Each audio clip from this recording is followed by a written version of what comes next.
Nizar Aboud of Al Mayadeen television in Lebanon. My question is regarding the impact of sanctions on the people of Iran. For so many decades now, sanctions have been, of course, undermining the human rights in a way or another. Can you elaborate on that, please? Well, by and large, the sanctions are linked to security issues, nuclear issues, nothing to do with, well, not much to do with human rights. There are a few individual sanctions which have a human rights focus. But the sanctions we speak of, the general sanctions, have links to the security concerns, some of which authorized by the Security Council as well. Now, in observing the impact of sanctions, I wanted to get data from the country with regard to measuring impact on children, for example, on women, on medicines. But I needed the information that would look at various indicators that will signal perhaps concerns about its impact. But the government of Iran did not provide me the information. So I am not able to speak with authority on the wider issue of the impact of it. But speaking to various highly placed Iranian officials, including parliamentarians, as well as from other sources, it appears that after very serious concerns a couple of years ago, Iran appears to have adjusted to some of the impact of sanctions, although some of the impacts will continue. So I have raised in my report concerns that some of the humanitarian exemptions made in the sanctions aren't working effectively, although, again, measures taken to address these may be working.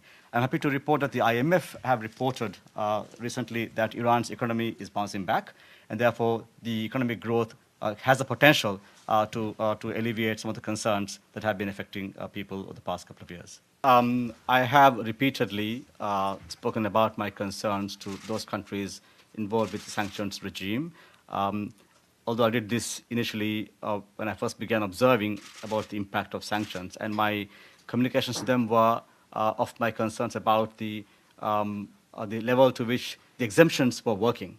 And I did note that actions taken by these governments trying to address these issues, including clarifying to potential traders what the routes were for them to carry on permitted trade with Iran. So I think those discussions were useful, and it was, of course, incumbent on me to raise the issues, and I'm happy that there was some follow-up to that.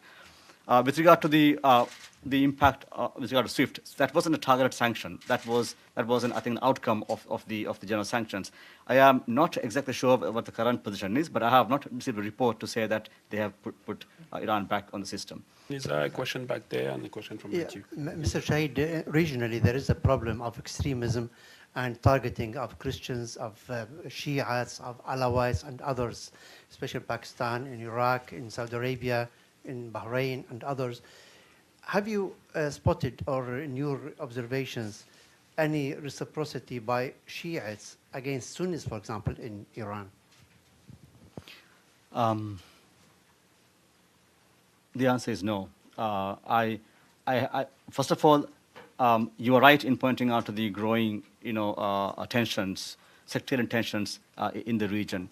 But I am not in a position to say with authority how this is impacting Iran internally.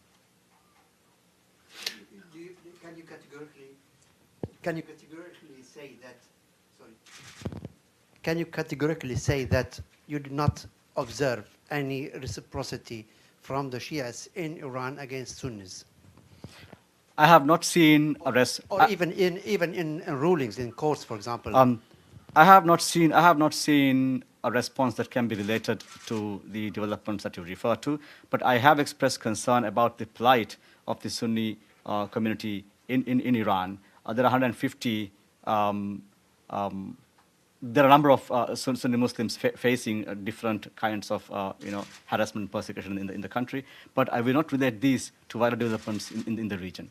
And I also need to examine further, more deeply, elements linked to the impact from these wider developments. If I make my question very clear, for example, for the same crime, a Sunni and a Shia, would they receive the same punishment in irrespective of, or will there be a discrimination? Such a granular response will require, I think, more on-the-ground investigation. But I have said at a macro level that the kinds of sentences given out in some of these Sunni dominant areas are harsher than in some other areas.